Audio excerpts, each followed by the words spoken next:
Greetings, everyone. I'm Marshall McDonald for Silverstein Works. I'm glad to be here with you at the Woodwinds Fest 2020 online. All right.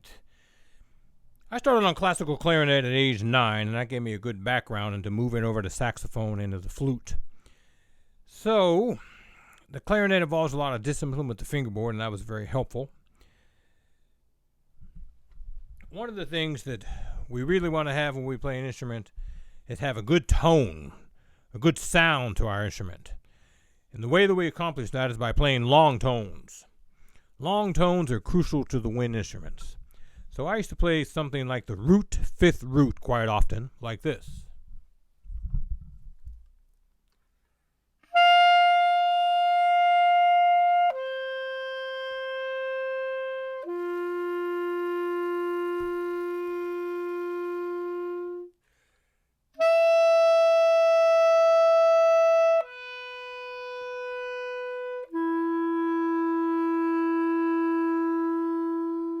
Etc. We want to do that. You can also just sit and do long tones.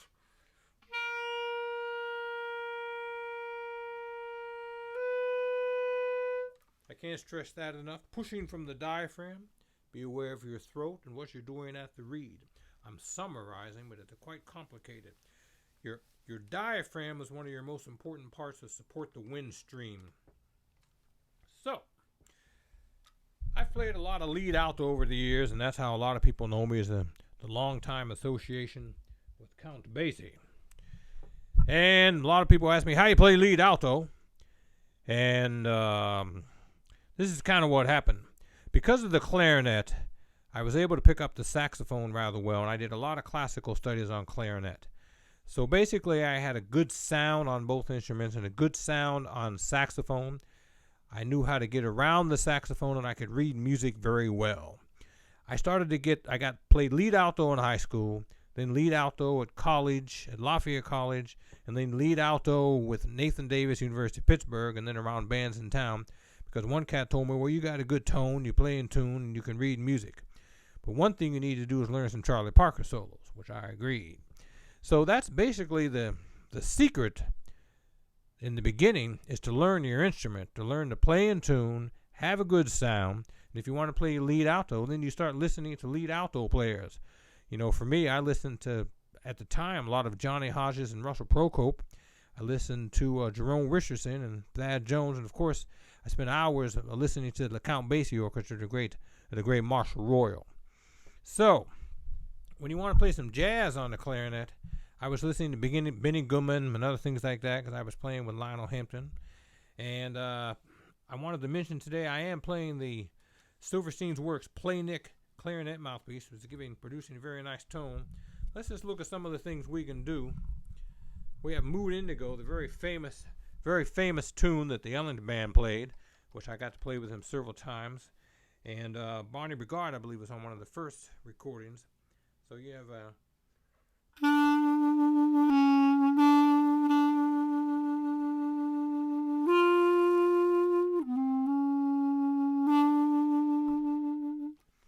So, Barney Brigard.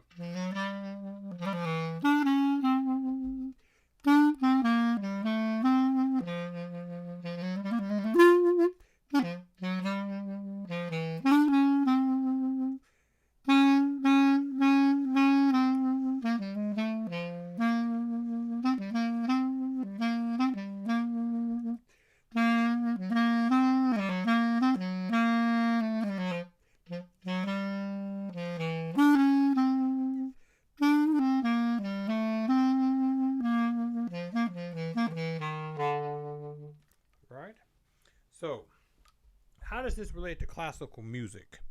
Well, basically, the Creoles came over from New Orleans, and they had a lot of classical studies. So the first music we heard was a mixture of the New Orleans type music and American songs. And when the clarinet players came over, basically, if you listen to Louis Armstrong, which I think you should if you want to play jazz, listen to Louis Armstrong and notice that the clarinet players are playing a lot of arpeggios, a lot of different chords, and they're playing the background behind the melody. When people were improvising, they weren't so much like the way they teach it in school, writing things on the chalkboard and telling you what to play. Most of it was an oral realization of what they called making variations on the melody, right? So they improvised around the melody, say like a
So notice, one of the chords that they played a lot back then was the C major 6 chord.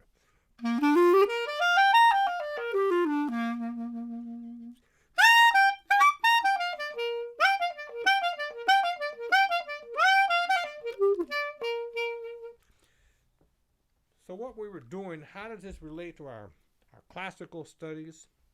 When you play the Mozart clarinet concerto, Mozart many times outlines the chord, say like a dominant 7 chord.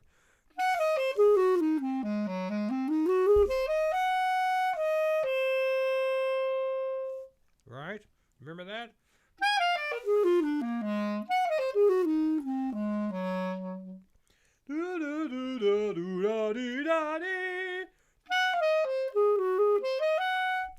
Seven, 5, 3, 1, 7. It's right out of the Mozart clarinet concerto. So when we go over to our jazz tune and we see a chord that says, let's say B flat 7, we can go.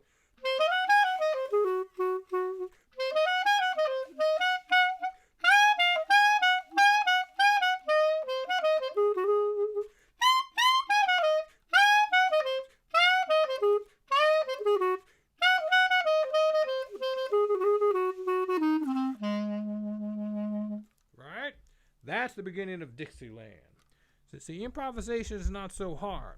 It's a combination of listening and singing and basically learning the instrument and the chords. We make variations off the first melodies. We listen to a lot of jazz. I don't really believe in starting on the chalkboard and writing out phrases to play. I believe in spending most of your time listening to the music that you like. It's going to become internalized and then start singing it. Wow.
And we're going to talk about some practice, some tone production, how to play jazz. First thing is, I played a lot of lead alto over the years, and probably people know me from the about 20-year association with the Count Basie Orchestra.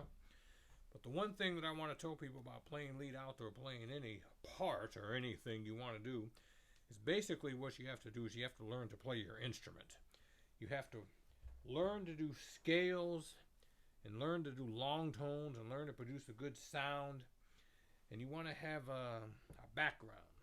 So when I was younger, I got to play a lot of lead alto because basically I could read well. I had a pretty good sound and I could play in tune. In fact, even in college at University of Pittsburgh, I got to play behind Joe Williams. So one thing that we used to always do is play long tones. Long tones, long tones. Your sound is your most important thing. I used to play the root, the fifth, and the root, both clarinet and saxophones.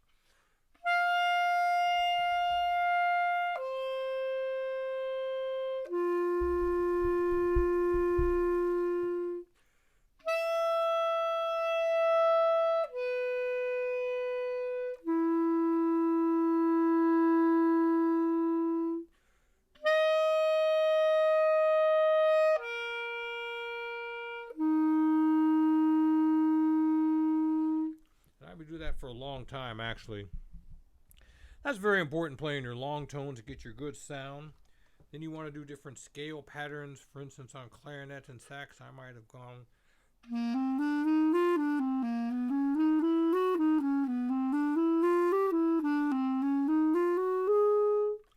1, 2, 3, 4, 5, 3, 2, 1, da da da da da da da da. Which leads me to my next thing. Singing! If you're going to play an instrument, if you're going to play music, you have to sing. Not only when you play you're going to sing, you need to learn to sing to learn how the music sounds. A lot of people do solfege, and that's perfectly fine. That's a good thing to do. I think it's also good just to sing. Sing from your inside. Sing the music. For instance, say if I want to play a blues or something. First thing I want to do is I want to listen to a lot of blues records. I want to listen to a lot of blues.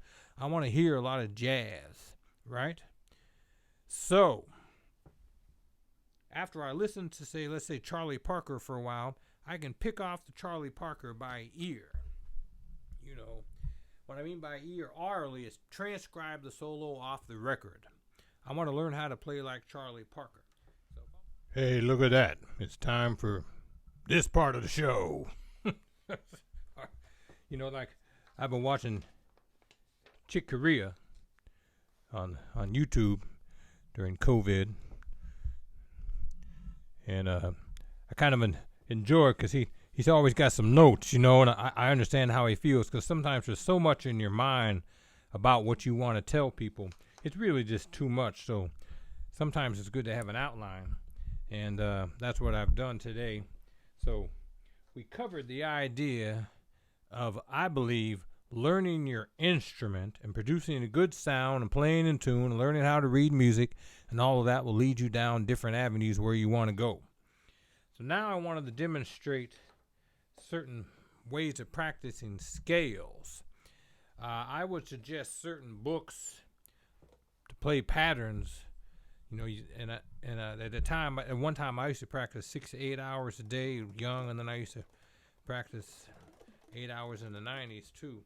So let's look at this one, something that Phil Woods taught, and I learned from his student.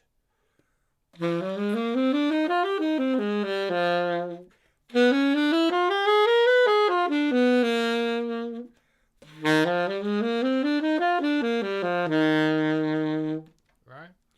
So we have.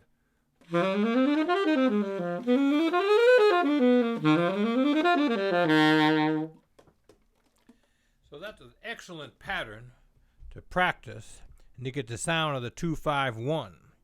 I'm going to try to upload these documents on my website at www.marshall.com, so you can download these. I'll put them on my blog or something. Just look for them, and then you can practice this at home. The goal is, of course, to play these in all 12 keys. That is a 2-5-1.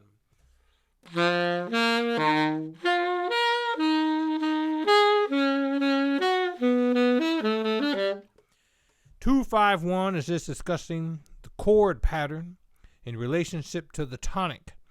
As we know, every part of the how can we explain this? Every part of the triads and the diatonics in our major scale forms a chord. For instance, if we were in E flat major concert, C major on the saxophone. We have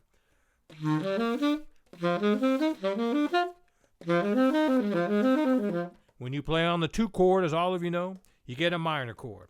So in jazz, the 2-5-1 move, the 2nd chord, the D minor, the 5th chord, the 5th note of the C major scale, G7, to the 1st note of the major scale, C major.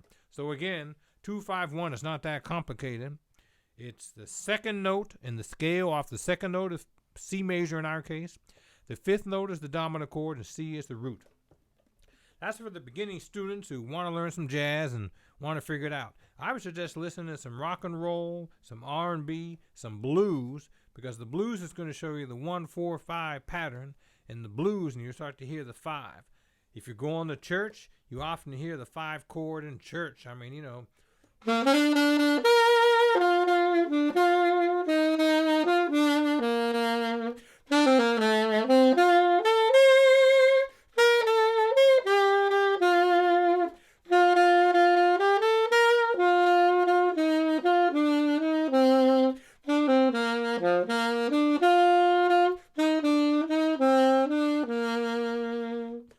so you're going to hear that in the church music. What I would do is start paying attention, if you want to learn to play jazz, and start paying attention to all the music on the radio and all the music you hear. Really start listening to it. You hear the same kind of chords over and over again. So, we can practice from root to root.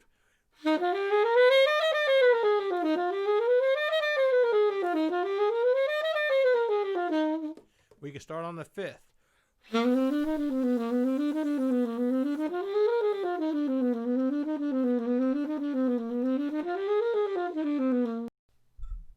Okay, I'm going to talk a little bit about playing with Count Basie.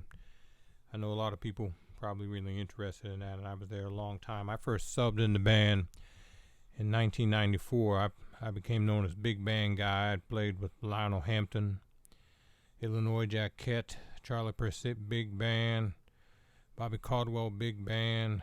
Paquito D'Rivera hired me to play in the United Nation Orchestra. That was Dizzy's band. Chico O'Farrell Orchestra. The Duke Ellington Orchestra, I played every single sax chair, which John Williams told me I'm the only person who done that. So I became known as Big Band Guy, Maybe I wanted to be John Coltrane, but that didn't quite turn out. No, but seriously, I wanted to talk a little bit about playing with Count Basie. It was the dream of the dream come true. I spent a lot of time in Pittsburgh listening to Count Basie, and still not enough time after I got there, I realized. But when I first subbed in the band, Frank Foster called me, and the band was just so dynamic. It still had a lot of the original players in it. Kenny Hing playing tenor, Danny Turner, John Williams, who else? Melton Mustafa was sometimes coming there, Cleve Eaton. Frank Foster was directing the band. Bill Hughes was in the band. Mel Wanzo was in the band. Derek Gardner was in the band. Mike Williams has been there a long time. It was just an extraordinary experience. Doug Miller was still playing in the band many years. I left the band just a couple years ago. I'm on the latest CD though, Live at the Apollo, playing lead alto still on that, and I'm proud of that. But it was a thrill of a lifetime playing that music with those guys. Butch Miles was on drums. Later in the years, when I first joined the band, it was Cleve Eaton who played with Count Basie. A lot of times he would urge you on while you're going with the solo. Go on home. We used to ride on a bus around a lot of places, and everyone had a lot of stories. Everyone had a way of dealing with it. Bill Hughes played crossword puzzles. Cleve Eaton, God rest his soul, we just lost him recently. We've lost Bill Hughes. There's not many left from the original band. Cleve Eaton used to save some chicken on the bus. Some old chicken from the night before or something. Eat that chicken. Everyone had a thing that they did. We used to be on the bus a lot, riding around in 1994. It was a wonderful experience. I used to, when Kenny Hing used to stand up and play. If you don't know who Kenny Hing is, you should find out who Kenny Hing is, playing first tenor, I think, for 30 years with Count Basie. Count Basie knew he was a wonderful gift to the band. Kenny Hing was just so amazingly lyrical and so swinging. I used to just stare up at him while I was playing in awe. Sometimes he'd come backstage and he'd play something for me. They just did something lockjaw show me. You know, that was my first experience in the band. Was the band used to carry around the whole book with them. That was before 9/11, so they had the whole book, a gigantic book, and they had people's names. They used to put names on the part like Lockjaw, Marshall Royal, Doc, Eric Dixon, stuff like that, man. Just looking at the book was a thrill for me. And listening to those guys and talking to them, everyone has some stories about Basie, about traveling. Bill Hughes always talked about what a beautiful cat Basie was, and they were close friends. And spoke to Danny Turney. Danny Turney told me about the lead alto chair. Basically, the history was for the longest time after Marshall Royal took over in the second band, there were two bands. There was the first generation band. And then there was the second generation band.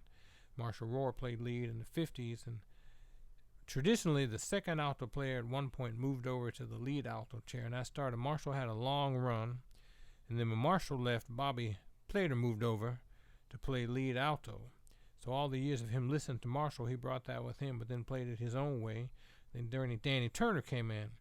In the Basie band, the third alto chair was the solo chair. That's the cats who took the solos. The lead player usually just did the ballad. Playing lead alto in the band is strenuous enough and stressful enough. A lot of players didn't. But in those days, you didn't really want to play solos because you were soloing all night, as Lionel Hampton said. Lionel Hampton used to say, if you're playing lead alto, you soloing all night, Gates. You soloing all night, Gates. So basically the lead alto chair is everyone can hear you. You can be expressive. Leading the section, it's a very important chair and usually goes down in history if you do it right, And so Danny was explaining to me that he picked up his sound and picked up styles from Bobby Plater. And then I got to sit by Danny Turner for some years, playing first subbing on tenor, and then subbing on alto, and subbing on tenor again. And we lost Danny in 1995. I was on the road with the band for 3 months, actually subbing for Danny Turner. And Danny got sick. And I'll never forget that night at the Blue Note with Frank Foster was best buddy, and the news came down. It was just a somber, very sad moment, losing Danny Turner. And I never forget the look on Frank Foster's face and the other cat's face in the band who'd known him so long. Danny was such a beautiful cat, and I learned more from Danny and Kenny and Bill Hughes and Mel Wanzo and Johnny Williams and all those cats. Cleve Eaton. Cleve Eaton once gave me some instructions. When I first got in the band, I was so nervous, I played more simple, right? I played some simple solos, and he said, that's what you're doing, home. That's the way to play it. That's the way to play it. So like Kenny Hing, just keep it simple, home. Keep it simple. Then I wanted to get more complex, and I'm trying to keep up with Frank Foster and stuff, And I remember Cleve pulled me aside and said, home, I want to talk to you, home. Now, don't try to keep up with Foss and Doug Miller. You got to play your way. The way you came in the band the first time, you're playing the melody and playing melodic and swinging. That's the way you got to keep that up. And honestly, I was kind of competitive and ignorant at that time. I didn't really get the deepness of his message. But now that I do, it's more important to be melodic and swinging and playing all those notes and all that stuff. And if you're going to lose the time, whatever, it doesn't make any sense. And I remember years watching Kenny Hing. No matter what was going on, he was very relaxed and playing. He used to show me a lot of licks, things like that. So it was when I got to move over to the lead alto chair, I'd been playing second alto under Jackie Kelso. Jackie Kelso was part of the Hollywood elite, part of the Wrecking Crew, as it's called. Carol Kay does not like that name, but that's what Hal Blaine called it. But Jackie Kelso had made millions of dollars recording in Los Angeles. In the studio sessions, he's even on the Steely Dan record Asia in the saxophone section, Jackie Kelso. I learned a lot from sitting by him and listening to him talking about the dance of the music. He told me once, you got to get the dance in the music. This is dance music. You got to just step. Sometimes Jackie would play and step with his feet, going like this. He'd be dancing while he's playing. And that's basically the secret to jazz. It's dance music, it's melodic music, it's entertainment. We need to entertain the people. The people want to have some joy and some fun, and they don't want to be educated and lectured at it. It's too many times nowadays, people are playing everything they've learned, and the audience is lost. You want to play sexy for the people in the audience. You want to play beautiful for the people in the audience. You want to be entertaining. I remember Lionel Hampton used to always look at us and say, "Don't look like you're on the way to a funeral, boy. People watching you on stage, boy, shiny shoes, huh?" So what I learned from Lionel was entertainment. We need to be entertaining, and we need to make people have fun. And we want to bring our heart to the music. For instance, if I'm playing a song like Angel Eyes, I want to think of the words and think of playing some beauty, and getting someone. For instance, for me, I'm going to play the song from my wife.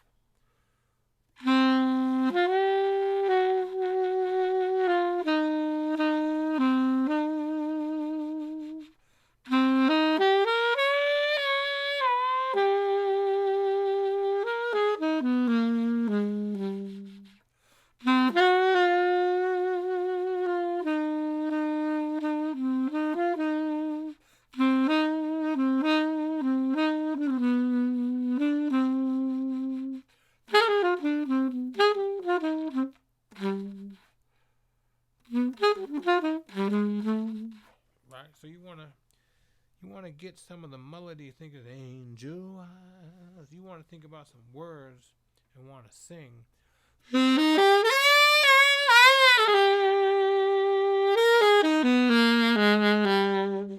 Right, so everything we do with music is about singing, and that leads me to Count Basie about playing lead alto. When you're playing lead alto in any band, and especially the Basie band, you have to sing when you play. I wanted to demonstrate one of my favorite charts. I actually still have a lot of my copies of my Count Basie music that I made to practice, because I would practice. For instance, here's the original chart of Lenny and Lena. B&B was what they used to call them. I have the original Warm Breeze. The published Warm Breeze is not the one that the band played. Count Basie wouldn't allow those copies to be the original charts to be sold. So I wanted to demonstrate just a little bit. Here's Frankie and Johnny. You remember that? I wanted to play a little bit of this and talk about how you play lead alto. See if I can get this microphone down here. Hey, one of my favorite charts by Quincy Jones.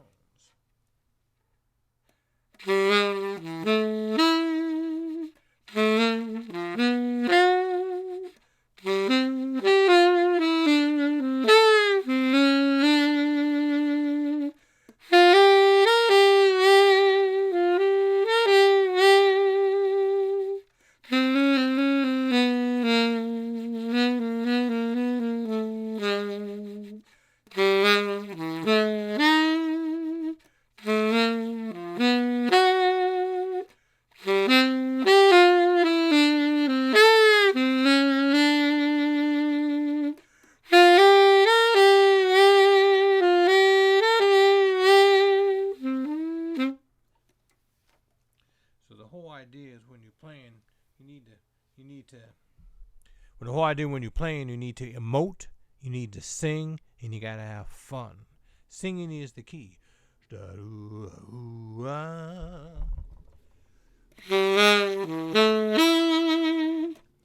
you play with Count Basie, they put some vibrato in it. The Ellington band say, we vibrate. You gotta put some vibrato in it. They don't play straight like a lot of people do now. So it's gonna. The biggest key to me is the music should be sexy. If your lady doesn't like what you're playing, it might not be what you should be doing. The music's got to be sexy. If you listen to all the players, Miles Davis, even as intense as John Coltrane got, listen to the way John Coltrane would play ballads. See, he could take it up to the top, he could take it to the fire, but then when you call him back, he's going to sit there and play some sexy ballads. Dexter Gordon, Johnny Hodges, that's really the deal right there. All right, so I'm gonna call this portion of the time sharing the Basie time and experience. The next section, I'm just gonna do some playing, and we'll see what goes on with that. All right, in a minute.